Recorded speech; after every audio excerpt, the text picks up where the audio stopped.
Welcome to Dusky Lore. Close your eyes, dim the lights, and listen closely as the shadows begin to speak. Story 1. I grew up surrounded by a kind of chivalry that really teaches you to make yourself smaller.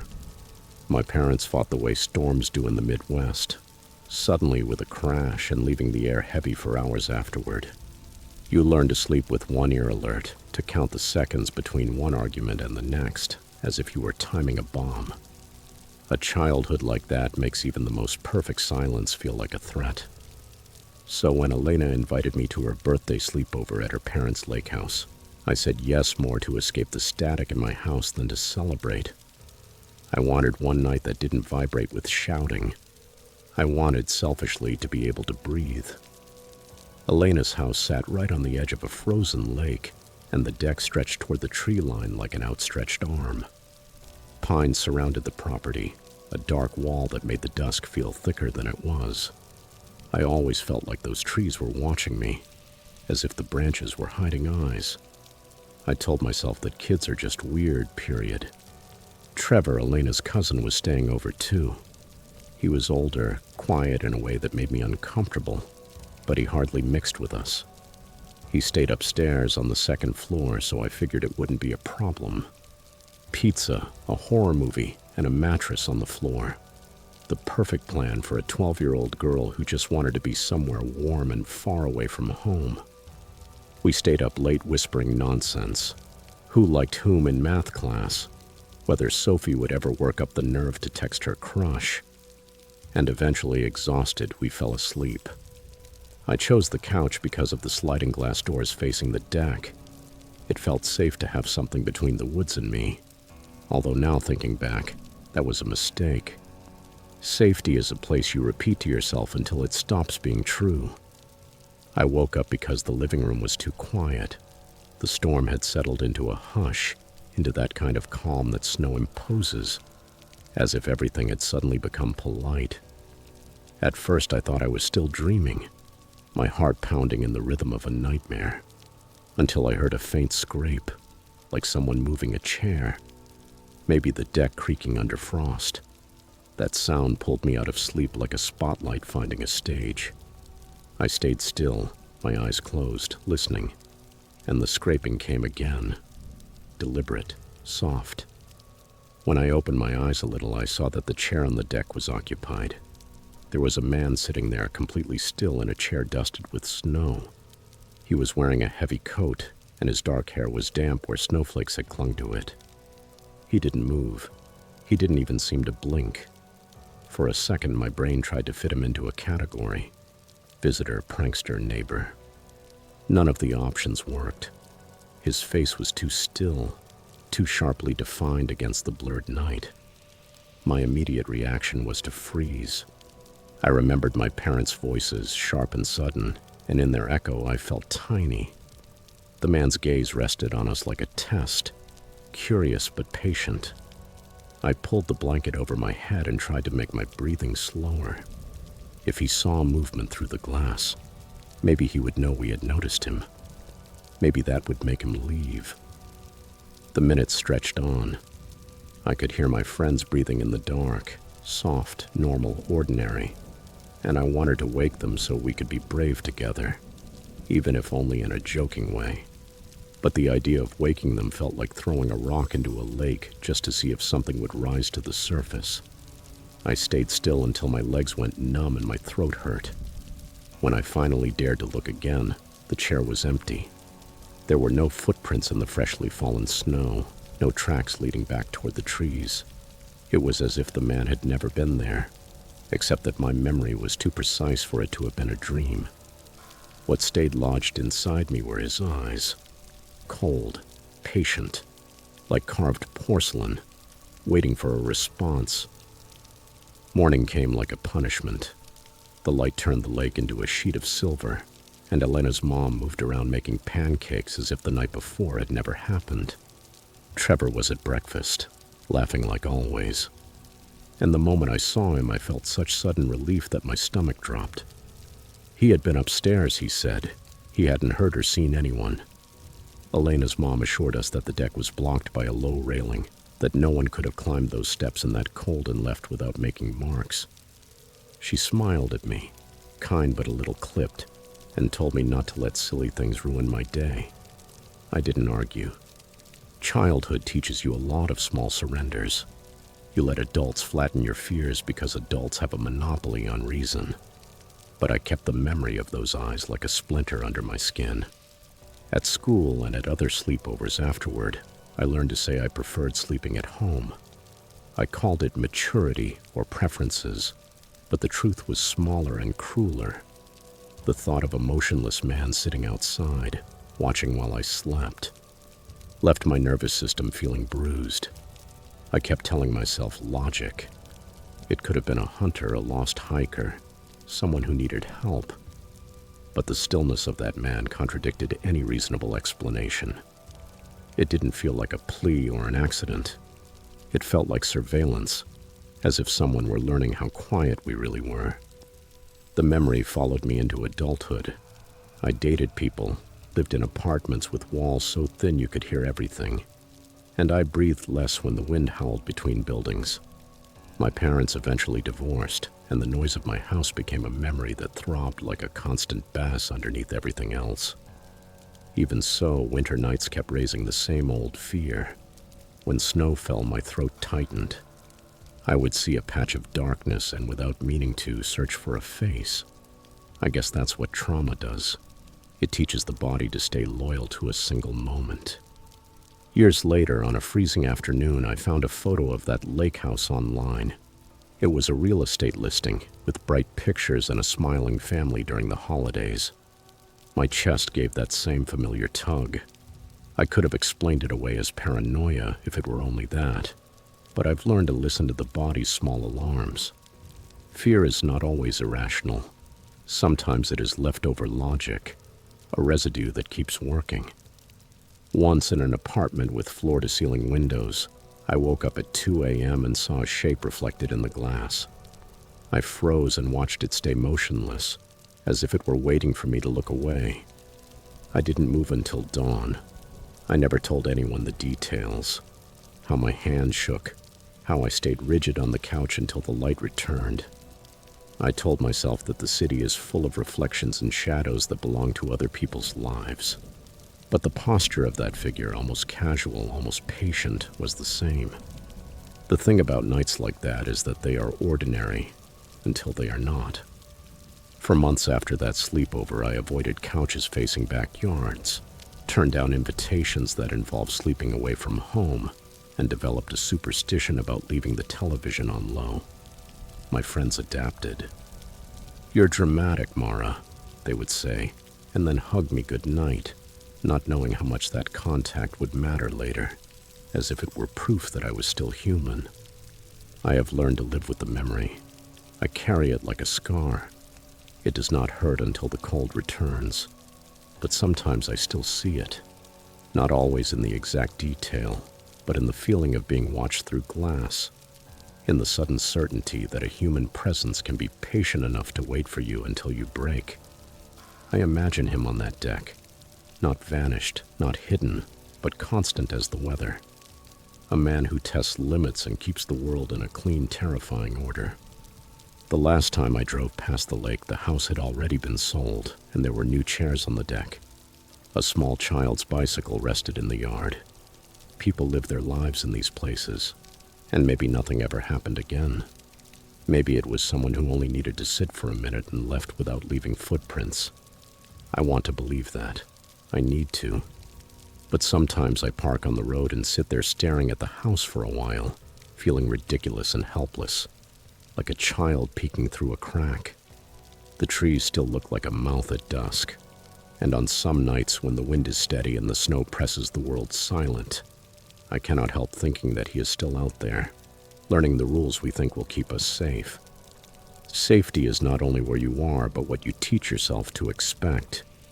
Kindness and trust matter, yes, but so does caution. Listening to those small alarms in your chest, respecting fear when it starts repeating itself, and drawing boundaries that keep you whole. We owe kindness to others, but we also owe vigilance to ourselves, because sometimes silence is not comfort, but a warning sign.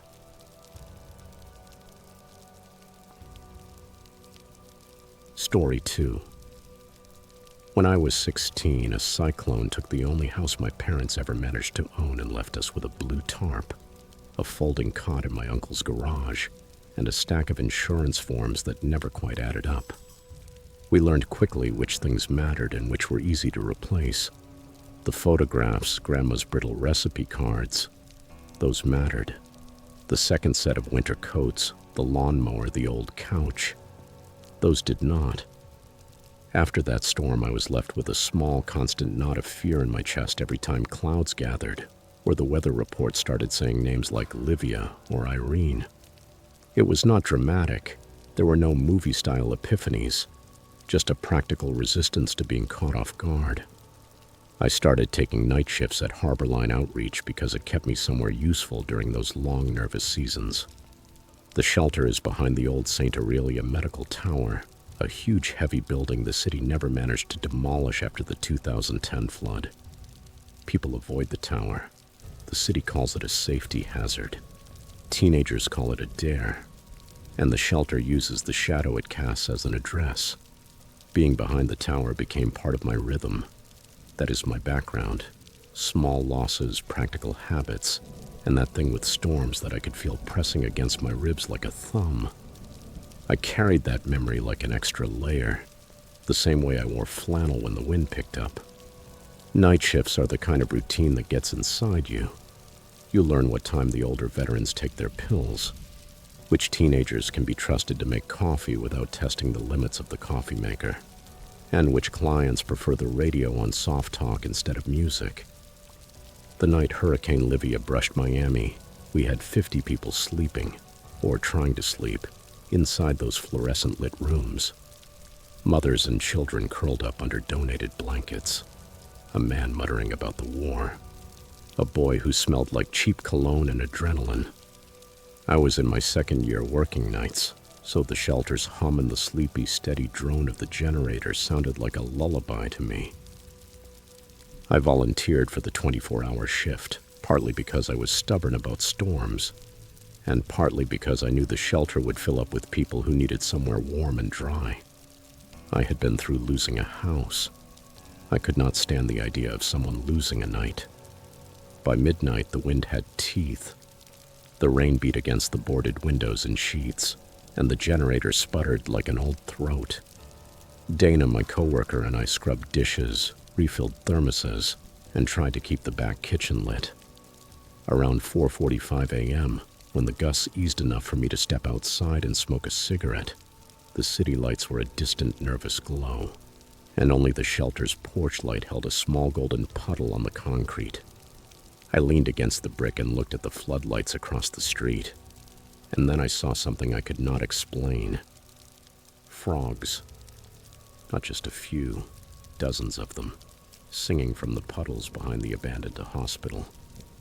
Their sound was not the casual dripping noise you would expect. It had rhythm, like fingers tapping on a window, insistent enough to set my teeth on edge. I did not think too much of it, other than how strange it was, until a pale, flickering patch of light came on high above, on the 11th floor of St. Aurelia.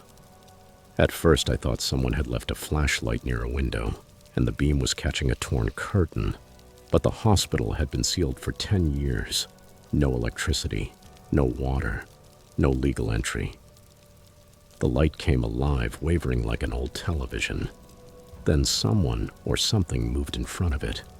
For a second, I felt that cyclone memory twist inside me, registering danger the same way a dog smells a storm before it comes. A squatter with a flashlight, Dana said when I told her, but she did not sound convinced. Earl, one of the men who moved around the shelter with a cane and a special talent for naming ghosts, smiled from his folding chair as if he had been waiting for confirmation. "You saw her, didn't you?" he asked me afterward, with that low certainty only some people have. I almost dropped the coffee tray. "What?" "A woman died up there during the flood. They never found her. They say she walks the upper floors, looking for the people who got out. And she didn't." Earl tapped his cane and looked at me with an expression that was half pity, half warning. People around here weave stories around real losses as if they were a safety net. The hospital was a magnet for rumors and grief. Neighbors talked about voices in the stairwells, elevator doors opening, shadows moving in the windows. I wanted to file it away with everything else, an urban myth so people would not have to look directly at the real Lake of the Dead. But that patch of light, coughing and flickering, kept appearing to me whenever I closed my eyes. After that, smoking outside during storms became something I stopped doing in plain sight. Call it superstition if you want. Call it self-preservation. Even so, curiosity is a stubborn animal. The shelter's routine kept me busy, but at night my mind kept going back, again and again, to a sealed floor and an impossible light. It was not anything spectacular. There was no flashlight pressed to the glass, no confrontation. One night after a long shift, when the generator coughed but held on, the sky was bruised and motionless, and I found myself walking the perimeter of the place again. The frogs were quieter now, but the outline of the hospital was the same, windows like missing teeth. I climbed the low service steps to the fence and looked through an opening. I could almost imagine smoke coming out of the broken vents, almost hear the silence of rooms left empty for too long. There in the dark, the 11th floor glowed faintly for a second, as if it were answering me. I was not ghost hunting. I was a person who had learned to expect bad weather and worse luck. And when something in that pattern changed, my chest tightened. I did not tell anyone I had been watching. Instead, I started taking notes. Small things. When the light appeared, how long it lasted, what the wind was doing just before. On paper, it looked like nonsense, but it kept me from imagining worse things. Documenting it calmed me the same way a flashlight calms a child in the middle of a storm. Weeks passed without anything definite. Rumors ran through the city. Teenagers daring each other to climb the boarded-up facade. A homeless man sheltering under a stairwell opening. The city sending inspectors who shrugged and left. Still, the light came back on a night when hurricane season was supposedly closing up shop, but the sky was still swollen with humidity. I was on shift with the coffee and saw it again. A pale window flickering like a message. This time it did not hesitate and go out right away. It held for one heartbeat longer than it should have. It was steady. My breath caught because I felt, irrationally, that the light was looking back at me. That morning, a neighborhood volunteer came in to donate blankets. She was a teacher with a sharp, practical look. When I told her I had seen a light, she did not laugh. She only said, "Keep your distance and do not go poking around over there. Buildings like that attract people who want to be seen, and people who do not want to be found." Her words carried the authority of someone who has seen a few storms go by and knows the difference between mischief and threat. I kept working. At Harborline, human needs do not wait for metaphors. A mother was begging for diapers. A veteran wanted someone to listen to him talk about a night in Vietnam that he still could not name. My life was a tightrope between tending to immediate human problems and hearing that insistent feeling that something in the tower was resolving itself in some small, private way. It turned out the ending was not theatrical at all. No figure appeared crossing the torn curtains. There were no ghost knocks. One late morning, with low but gentle clouds, one of the city inspectors came by. He had been sent after a neighborhood report about someone seen with flashlights on the upper floors. He checked our security cameras. Useless, pointed at the wrong angles. And then he said, "We've had squatters up there using old wiring. They'll do anything to create heat, light, not spirits, people." I felt relief and disappointment at the same time. Relief because it was something ordinary, fixable. Disappointment because normal explanations do not comfort the way a myth does. But as the inspector was leaving, he stopped and looked at the tower with a different expression.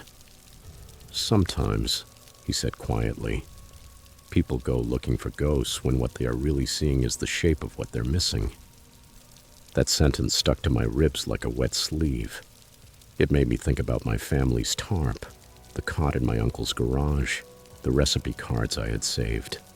Lost pages, echoes that sometimes show up as light in a sealed window. After that, I put the cigarette pack away in a drawer.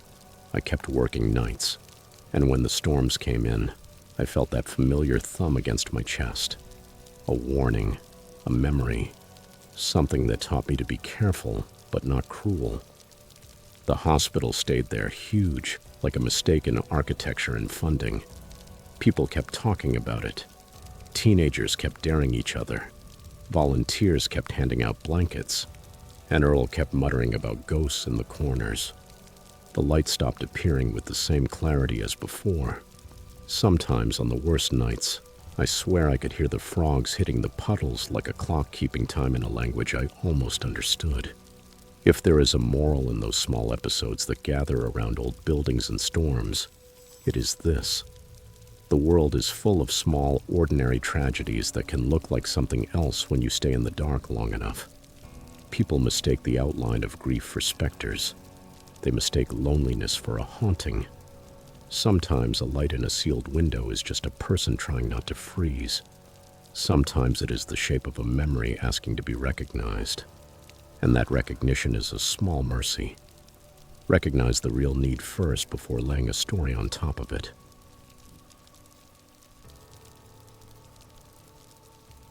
Story 3. I had spent nearly a decade avoiding northern Maine.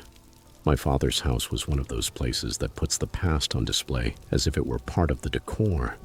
Faded photographs on the mantel. A toolbox with my name on it in a drawer I never opened. That smell of motor oil and canned soup that seemed to live in the curtains. After the divorce, and then the slow cooling of our relationship, I learned to postpone visits the way people postpone dentist appointments. Blame work, traffic, whatever sounded reasonable.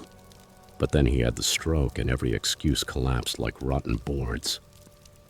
I threw the bare essentials into a bag, filled the tank, and left New York at dusk. By around midnight, exhaustion was folding my eyelids like paper. The highway signs had turned into a blurry flicker.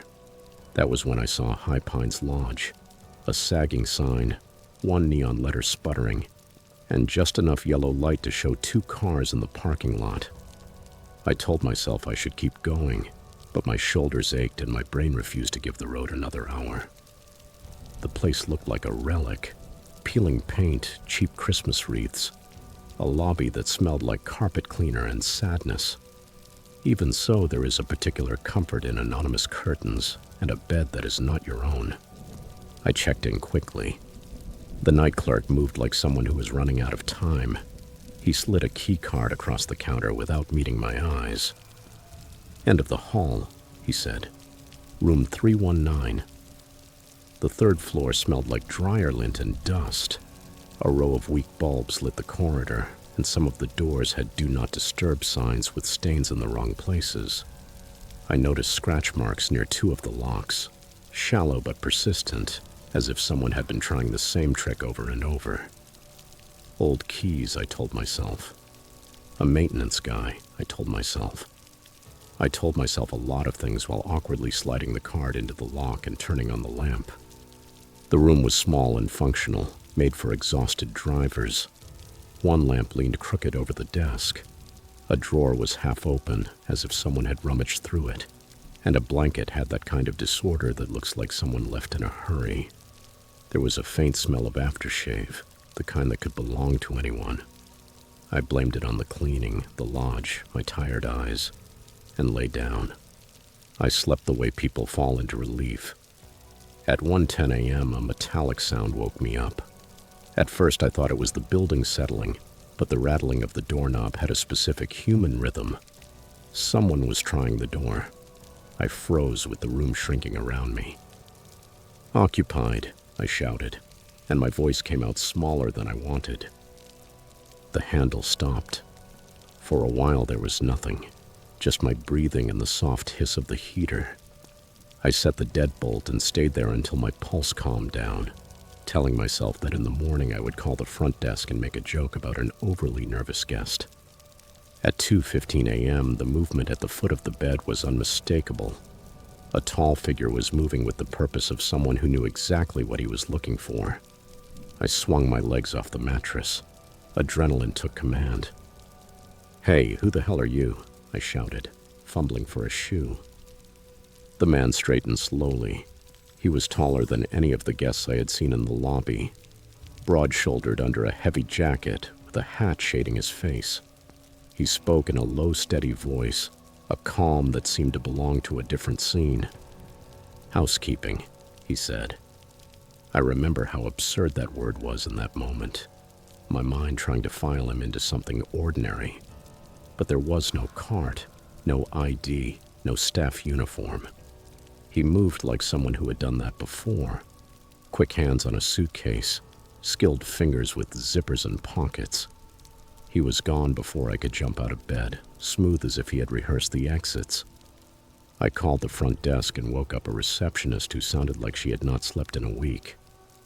"We don't have anyone working upstairs," she insisted.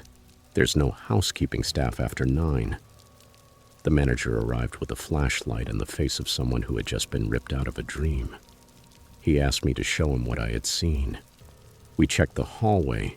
Empty, silent, sticky with that late-night hotel silence. Then he said the words that made my stomach drop. "Last week, a master key card went missing. We thought an employee had misplaced it." He said it as if that gave permission to suspicion. Later, I watched the footage with 2 officers and the manager, watching my life compressed into a grainy monitor. There he was on the screen, a large man in a dark jacket at 2:08 a.m., drifting through the corridor like someone consulting his own map. At 2:12, he swiped a card at my door. At 2:14, the door opened. At 2:15, he walked out as if he were any other guest. Then he kept moving down the hall, trying other doors the way someone checks possibilities. That video touched that nerve that says, you weren't imagining it. They searched the building and found nothing. No fingerprints other than mine, no footprints beyond the corridor, and an emergency exit propped open at the end of the hall, swinging when the officers pushed it. My phone was in my bag when I went to bed. By morning, it was gone. I remember how my stomach turned over, as if the phone had been a talisman and someone had quietly removed the charm. After that, the GPS kept pinging, sending locations like marker dots along the coast. Motels, diners, another lodge with the same tired neon. For 2 days, my device moved like a compass in someone else's hand. That suggested movement, a pattern, an insistence that lasted longer than my fear wanted to bear. I felt exposed in a way that was not only about the theft. It was the idea of being followed through anonymous spaces, hallways, lobbies, rooms that all look alike and are therefore good places to wait. I left before dawn. They refunded me. The manager's eyes were too soft to be relief and too sharp to be apology. I slept in the car at a rest area, with the doors locked and the headlights pointed back toward the hotel like an accusation. And I tried to convince myself that the world was still rational, but rationality had holes in it. The idea of someone with a master key walking through other people's rooms like a ghost with motives made the world feel thin, fragile. Now, months later, I replay that night like a file you cannot close. The trip to my father's house continued the next morning. The reunion was awkward and folded itself around caregiving routines and medical appointments. I never told him anything about the lodge. I sent my brother a text, short, sterile. I was ashamed to admit how shaken I had been by a man with a key card and a hat. It felt selfish to let fear follow me across state lines. But the truth is that fear changed things. I started locking the car with a new intensity. I stopped trusting the silence of a hallway. Hotel rooms lost some of their anonymity and gained the uncomfortable weight of thresholds. What haunts me most is not just the missing phone or the footage on the video. It is the idea of someone who knows how to move without permission, someone who treats other people's privacy like a corridor he has the right to walk through.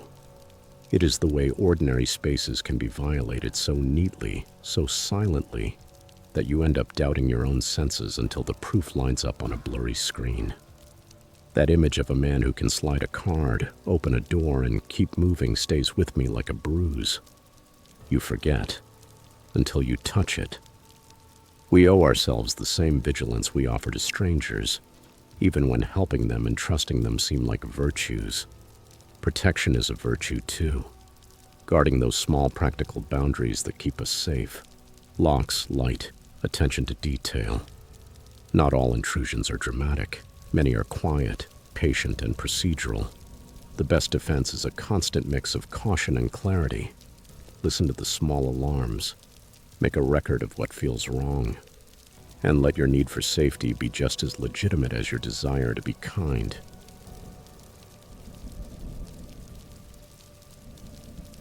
Story 4. When I was 12, my mom worked the late-night shift at the diner, and my dad drove a huge truck that took him out of town for days at a time. Our house was a faded 2-bedroom place with a sagging porch and a yard full of things we never fixed. I learned early how to make myself a sandwich, how to silence the answering machine, and how to wait for people who did not come home on time. Silence became as normal to me as the hum of the refrigerator, and absence settled into the corners of life, shrinking me inside rooms full of other people's concerns. I got good at being invisible in the ways that protected me, not asking for things that might worry my mother, not drawing attention to myself on parent-teacher nights. So when someone in authority offered me attention that looked like understanding, I mistook it for safety. That mistake is the long story that begins everything else. The nameplate on his door said Mr. Calvin Reed, but to the students he was just Calvin, the counselor who always had a cup of coffee and a calm expression. He had a way of making his office feel warmer than the rest of the school. Dim light, soft chairs, posters on the wall about breathing techniques. I remember the first time he asked me about my grades and whether I was applying for scholarships. It sounded practical, like someone was handing me a life preserver I did not even know how to throw for myself. He listened without interrupting, and that was almost as rare as having $2 in my pocket. "You can tell me anything, Hannah," he said one afternoon, after gently closing the door. He called that gesture privacy. He smiled like a man who took compassion seriously. I wanted to believe him. I wanted someone steady in the middle of the chaos at home, someone who could point me toward college forms without asking why my father was always gone. When he suggested helping me a little more with my scholarship essay, I thought, finally someone sees me. Then small things started to shift. He began asking what my friends and I did after school, which teachers I trusted, what my mother talked about at night. At first they were harmless check-ins, and then it became personal. One day he commented on how mature I seemed. "You're different from the others," he said quietly, and smiled as if it were a compliment that had nothing to do with the rest of my life. At first his praise wrapped around me like a blanket, warm, comforting. When he lingered a moment after sessions and rested a light hand on my shoulder, I told myself it was support. He wrote recommendation letters, praised my essays, and asked me not to spread rumors about him. I wanted to believe there was nothing to hide. Then his touches became deliberate. One afternoon near the end of the day, when dust storms were rolling in and the hallways felt ghostly, he came too close. His hand brushed my hair, then my shoulder, and then lower. I froze like someone who has been caught in a lie. "Do you understand me?" he whispered. His voice, which had once felt steady to me, shook with calculated control. I felt smaller than the tiles under my feet. I started avoiding lunch. I lied to my friends about study sessions. I stopped joining group projects because he said it was better for me to focus on my goals, that other people could drag me down. He isolated me quietly, tiny commands disguised as care. "Keep our conversations private," he would say, "for your protection." When I tried to laugh it off to make it seem lighter, he became tense and warned me how hard it would be to get ahead without his letters. He was the adult who could recommend me for scholarships, for internships. He had anchored the future I dreamed about. I was trapped between the man holding my future and the fear of what he had already taken from me. One afternoon, during a meeting to prepare for a scholarship interview, I told a former teacher, Miss Bell, that the guidance was becoming intense. She listened silently, and then her expression changed. "Hannah, that isn't normal," she said. "I'm not saying it harshly. I'm saying it clearly. You are not safe." Her words felt like a compass spinning out of control. A map that had been giving me direction was suddenly redrawing itself toward a danger. And for the first time, I saw how thin the safety he offered really was. When I spoke to the principal, Calvin panicked in a way that was almost theatrical. One morning, he cornered me behind the auditorium, his voice low and urgent. "You don't understand what this is going to do to me," he spat. "People are going to believe me, not you." He looked like someone used to rehearsing fear and using it as a weapon when it suited him. I felt a coldness I had never known before. It was not the absence of touch, it was the presence of a threat. Reports were filed. The police asked questions that twisted me up inside. Investigations are not instant. They move slowly like a winter journey. The school conducted an internal review and found patterns of boundary violations with other students. Quiet arrangements behind closed doors. It turned out the man who taught empathy had been grooming kids for control, and his calm voice was part of the toolkit. Watching him be escorted out one early morning while the sky was turning pink felt unreal, like a bad scene from a show I had once wanted to be in. After that, gossip buzzed for weeks. Some students defended him, others cried. My mother stood beside the kitchen island when I told her, her hand steady on the formica, her face folding first and then hardening. She hugged me and said the words that mattered. "I believe you, and you did the right thing." Those words were simple, but they were anchors that kept me from floating away. It took time to put myself back together. I started therapy, not secret sessions behind a closed door for privacy, but real therapy at a clinic downtown, where the couch was worn and the therapist's questions did not try to seduce me into silence. I joined a support group for survivors in the area. I started applying to colleges with recommendation letters from teachers who truly knew me, including Miss Bell. I found a field that made sense: psychology. It felt fitting, like choosing to study the thing that had been used against me so that other people would not get trapped in the same script. Sometimes I wake up at night and hear the echo of his calm voice whispering reassurance that was never real. My chest tightens, and for a moment I am back in that hallway, back to how small I felt when I was cornered. But then I breathe. I remember the principal who listened, the teacher who acted, the mother who believed me, and the classmates who told their stories too. Silence no longer feels like safety to me. It feels like a place where bad things can grow without anyone stopping them. I learned that predators do not always come from the outside. Sometimes they walk the hallways, smile at assemblies, and sit in offices with nameplates that certify their kindness. They are people others trust because they know how to perform as if they deserve that trust. The lesson I carry is not about paranoia. It is about paying attention, about listening when someone says they feel uncomfortable, and about the responsibility adults have when they notice small distortions in authority. It is okay to be visible. It is necessary to be believed. Trust should be earned and monitored. When someone with power asks for secrecy, that secrecy is the weapon they use. Believing survivors and acting quickly protects not only the person speaking up, but the whole community.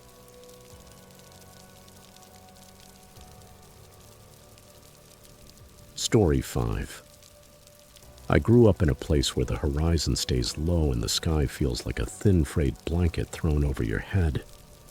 West Trinity was one of those places that teaches you to read silence the way other people read the weather, by the way the trees hang, by how the dogs stop barking at dusk.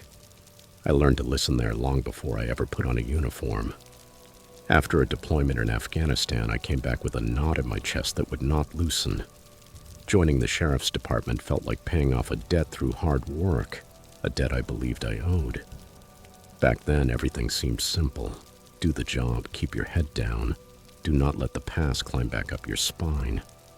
But the past has a habit of tapping you on the shoulder on the loneliest roads. The call came in like static in winter, short, dry, unnecessary. Suspicious activity. Old Harper Ranch. Lights moving on the north end. I should have kept driving. Anyone who has driven County Road 47 at night knows the Harper place. It sinks into the land like an apology. You expect to see animals there, stray dogs, coyotes, but not people. I thought I could get in and out, turn on the high beams, radio the usual, all clear, and head home. Instead, that night the storm came down like it had a personal grudge. The sleet stung my face. The windshield wipers sliced through the darkness with a rhythm that seemed to measure fear. The ranch looked like something caught half asleep. The sagging porch, the fence like a broken spine. And up close the smell hit me. Wet earth and something metallic. I heard shovels scraping. That sound did not belong in the silence. I found them in a clearing behind the barn, under a cheap floodlight. An older man and a boy. Their muscles working in the same rhythm. Their hands black with dirt. They were not burying a dog. They were digging up a body. Pale, visible under the shovel light. I am a cop, not a preacher. But seeing a human arm is a kind of prayer all the same. "Sheriff's Department, drop the tools," I shouted. And they looked at me as if I had interrupted dinner. More annoyed than frightened, the boy said without emotion. "You got here earlier than we expected." There was no surprise in his voice, only disappointment. The attack was fast and exact. They moved like men who had practiced that choreography in the dark. The older one with the blade, the boy providing the distraction.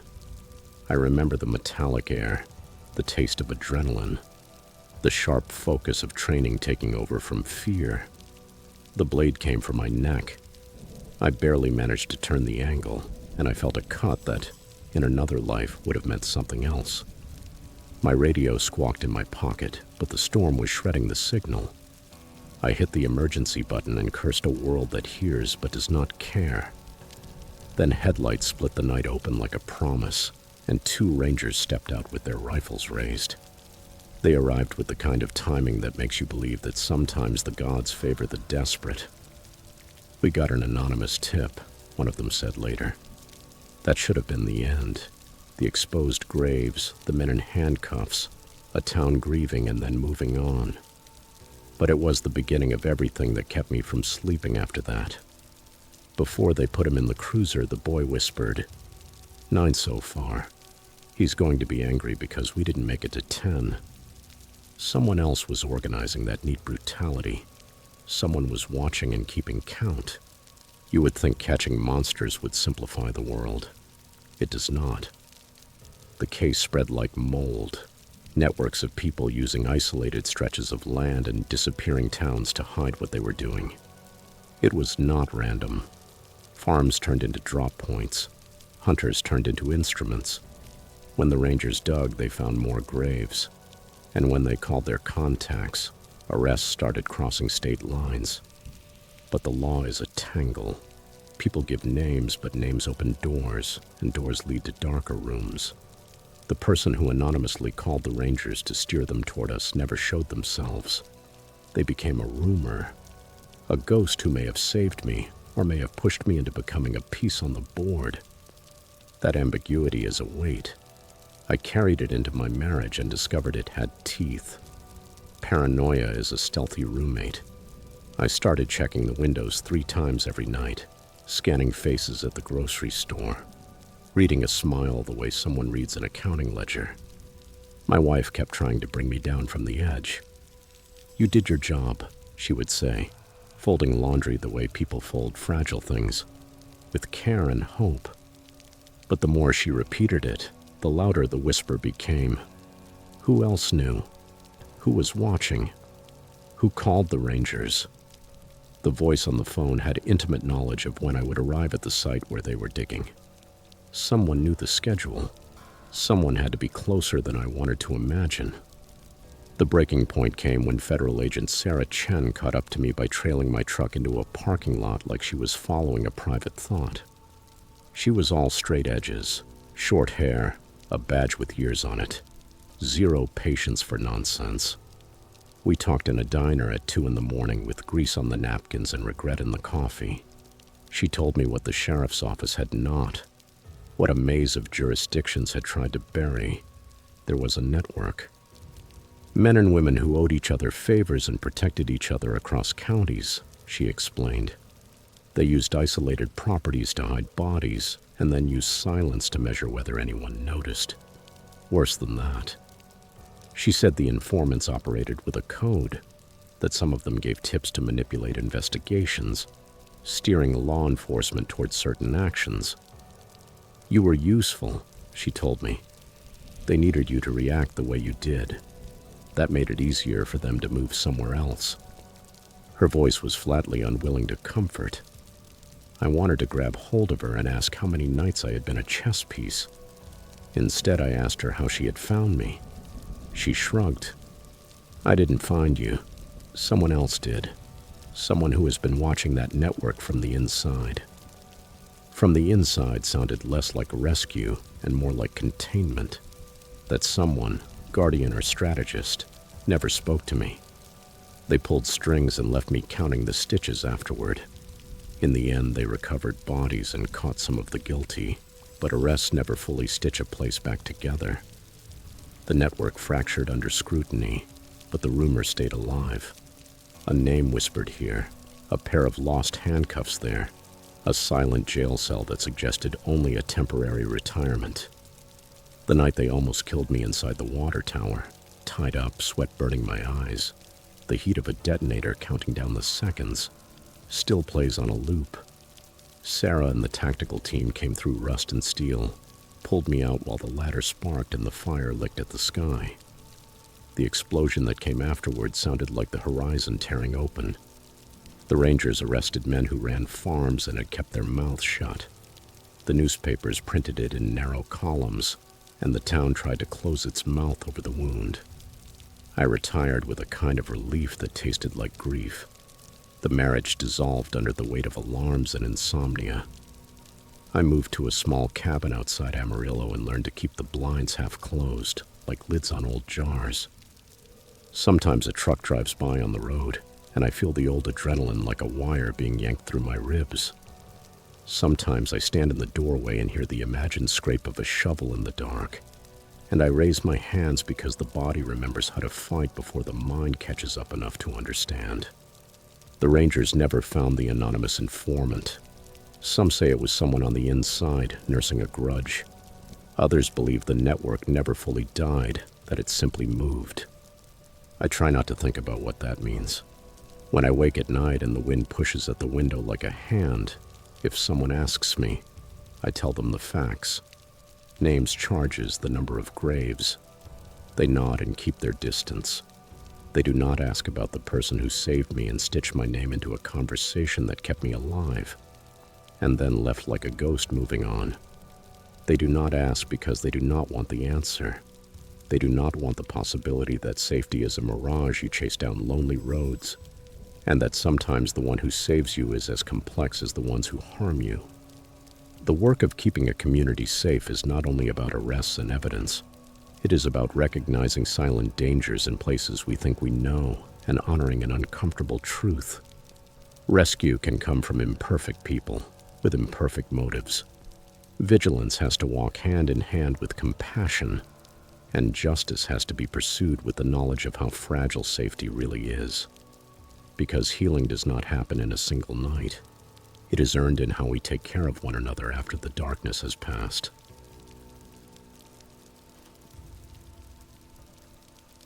Story 6. I can still smell the desert when I close my eyes. Hot metal and dust. The faint trace of rot from mesquite after the rain. For years, that smell was the horizon of my world. The last familiar enclosure, a ring of sun-baked trailers and prayer circles where Father Christopher Hale taught that everything outside was poison and everything inside was salvation.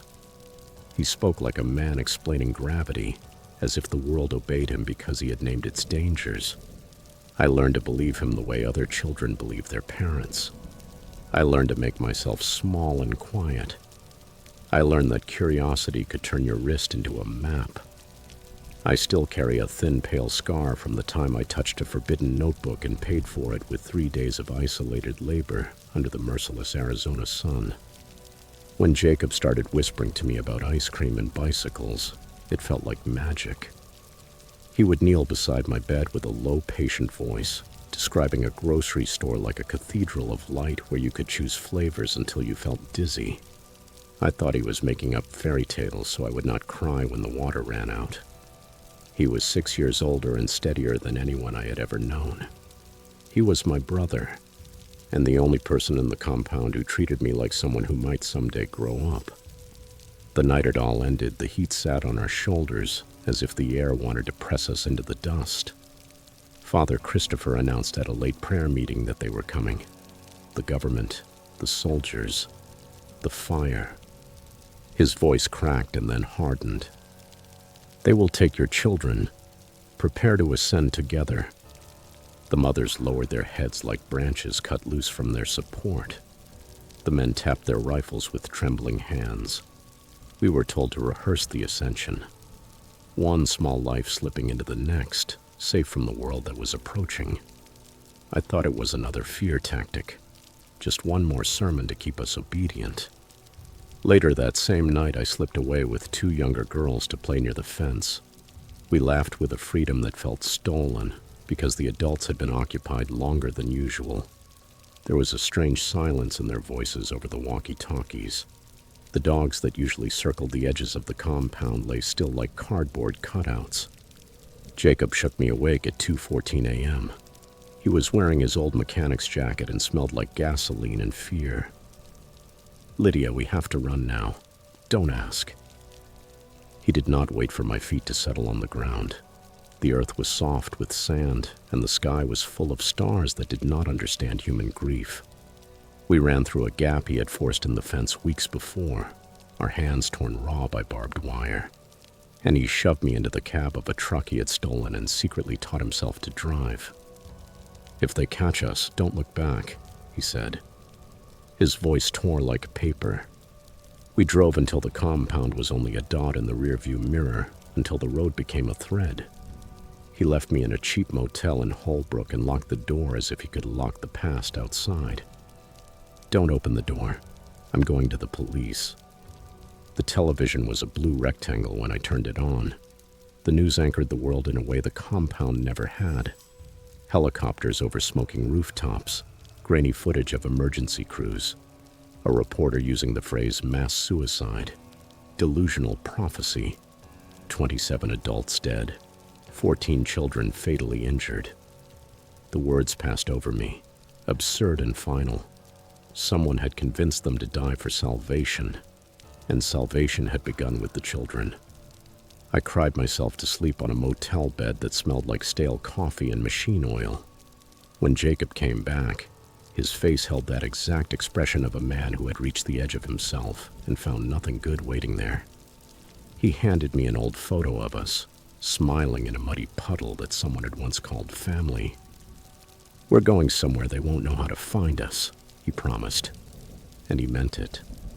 The first years afterward were made of small braided days, appointments with a woman who forced me to name the things that frightened me, odd jobs stocking shelves, sleeping with the blinds half closed because it was the only way to keep the sun from feeling like an accusation. I learned the language of grocery stores and bus routes. I learned that the world did not unanimously want to purge itself of difficult people. Jacob taught me how to order ice cream without whispering. He taught me that time could be a kind thing if you gave it room. But the desert stayed in my lungs. Loudspeakers made my heart slam against the cage of my ribs. Men with calm voices, the kind that make an entire room stop and nod, came too close to my throat. When someone on the phone used scripture to cut through a conversation, I imagined parents in dark trailers whispering about righteousness. Every sound at night felt like a sermon. Years passed. I met other survivors in a support group that gathered in the basement of a church, and we spoke in clipped sentences, like people who had been taught to save air.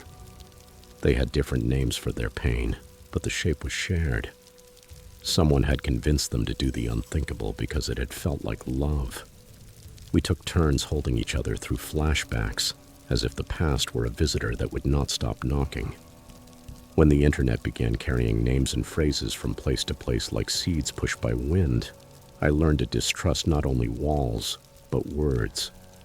One afternoon in a small library, my phone lit up with a notification from a forum where someone had posted in whispers. A new community forming in Utah. A group using lines far too close to Father Christopher's rhetoric. They were taking casual phrases, the kind meant to bind us to one another, and posting them as instructions. I went cold, like stone. Evil does not always die in a pile of ashes. It moves, it repackages itself. It finds new mouths. I could have ignored it. I could have buried myself in work and let the people who choose not to look at darkness keep their heads down. Jacob said that was a form of peace too, but the faces of the women in the basement meetings, the way the softness of a recent mother could turn brittle while reading about a leader preaching salvation through purity, told me something else. So I started learning how the internet worked, how cults recruit, how language becomes the rungs of a ladder into someone's life. I learned to notice the small things, speech patterns, repeated scripture, quotations in strange places, a local event posting that smelled from a distance like recruitment. It is dirty, messy work. No one gave me a badge or handed me a manual. I started leaving anonymous tips, the way someone once called the Rangers about the Harper Ranch. I reported suspicious meetings, forwarded screenshots to journalists, to the police, to anyone willing to listen. Sometimes nothing happened. Sometimes a group collapsed.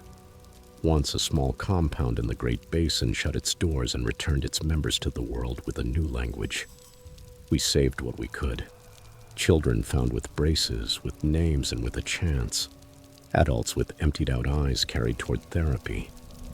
Jacob watched me become careful in public, watching his sister scan faces like a woman rehearsing lines. He had been patient, the way brothers are when the world has carved dangerous edges into the woman they love. You can't save everyone, he would tell me, but he still listened to every detail. He took my reports and helped me file them, sometimes driving me to meetings when the old fears tightened like straps. He kept his hands on the wheel even when fear had hold of him too. I am not telling this story out of heroism. I am telling it because the desert taught me an honest lesson.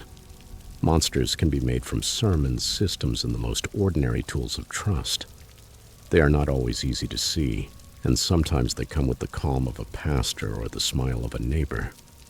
Those of us who survive carry the memory of laughter, and of the same hands that guided atrocities. Healing happens in increments.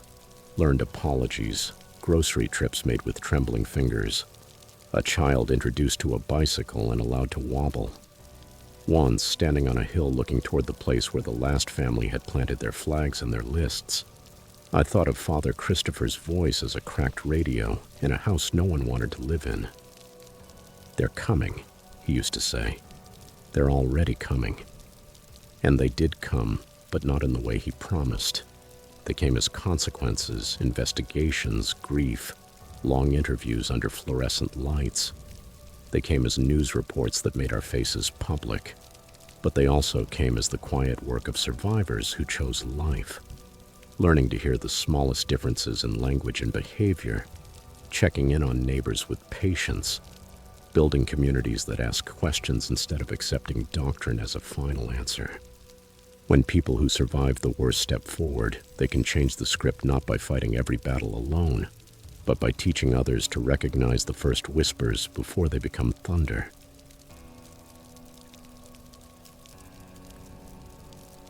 Story 7. I used to think silence was a kind of blessing.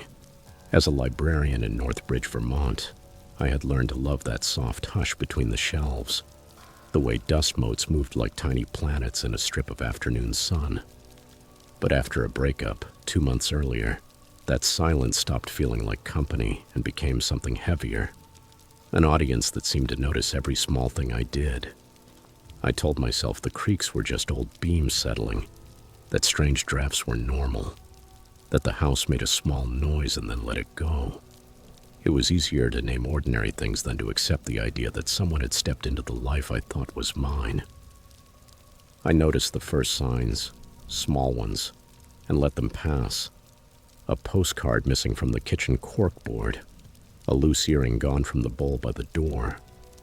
Jonah from the library told me over coffee that maybe I had misplaced it, that my head was full of too many long nights and too many books.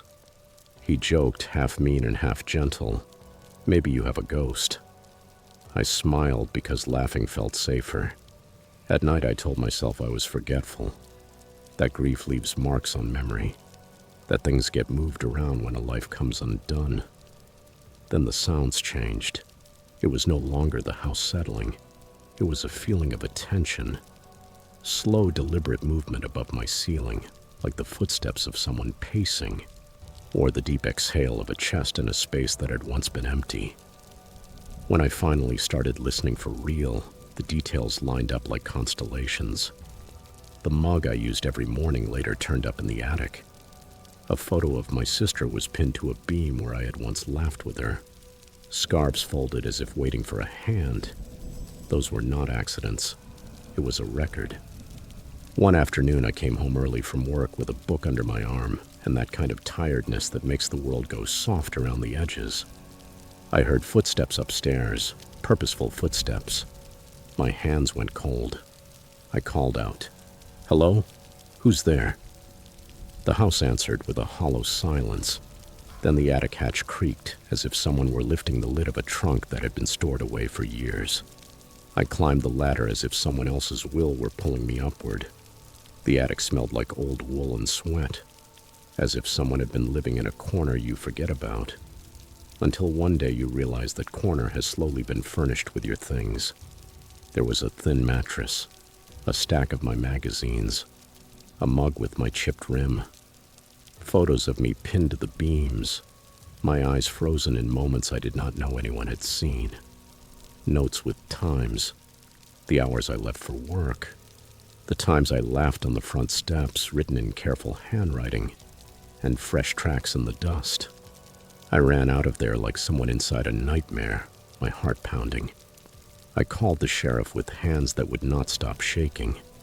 They arrived polite and confused, shining flashlights up at the beams like people who had seen something like this before but did not want to see it again.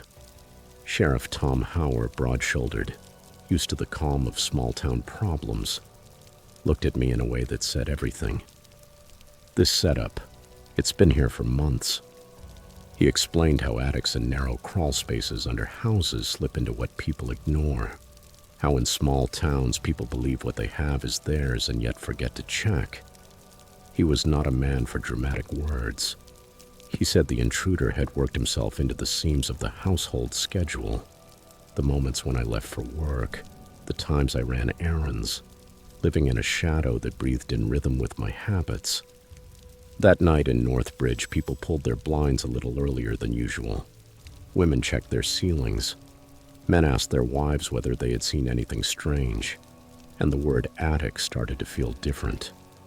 The news spread faster than I expected. Social media picked up the thread.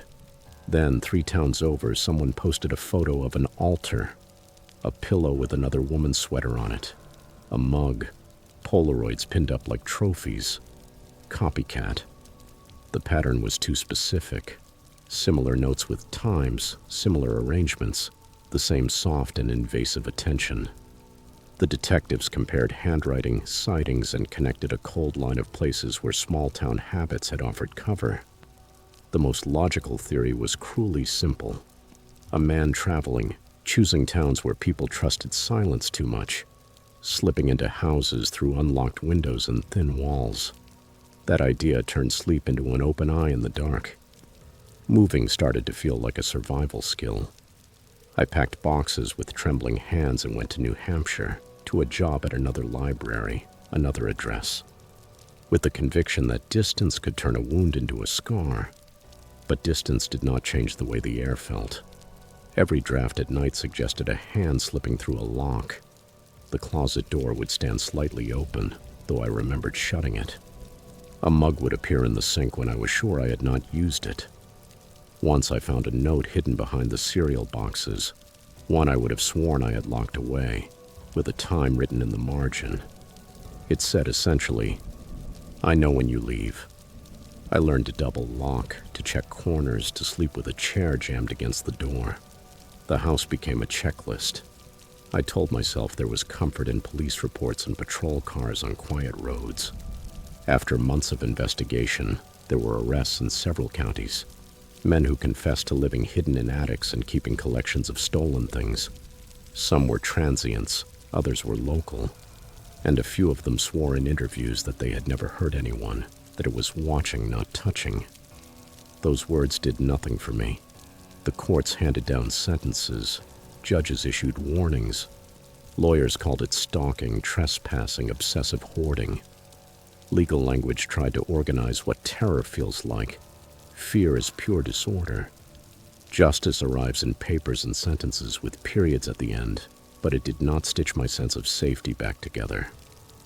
The man who had been living in my attic disappeared into records and numbers, while I was left with the image of my life being interrupted.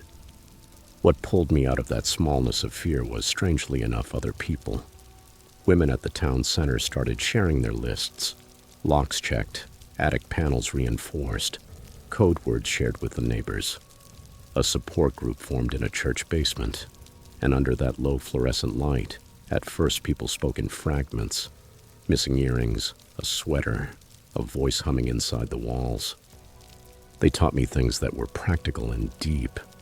How to notice, how to report, how to validate the parts of yourself that had been told to stay small. I learned to name the pattern of silence when it turns into presence, and to ask for help without shame. The sheriff's office held a meeting, and the deputies explained how to protect a house. A neighbor named Mara installed motion sensor lights and taught me to text her if I was leaving town for more than a day. Those tiny rituals, locking the second deadbolt, walking the perimeter with a flashlight, texting a neighbor, began to add up. They did not erase what happened, but they built a community inside which I could live. Time does something else too. It rearranges fear and turns it into a habit of vigilance that does not swallow your whole life. I went back to the shelves, to the sweet hush of books, to the people who borrowed novels and returned them with a quiet thank you. I still wake sometimes with the idea of breathing above my ceiling. And when the house gets too quiet, I turn on the radio until the sound of pages and voices becomes a new kind of safety. I no longer let the absence of proof stand in for proof that nothing is happening. I ask for locks, inspections, eyes that notice. The intruder was never perfect. He used ordinary openings and relied on the assumption that our homes will remain private if we behave. That assumption was what had to change. Evil often hides inside the ordinary and feeds on our trust in routine. The best defense is not panic, but community. Neighbors who pay attention, systems that make checking in normal, and the courage to name what feels wrong. When people share their small protective measures and refuse to stay silent, they reclaim what was taken from them. Not only objects, but the simple right to move through their own home without feeling watched.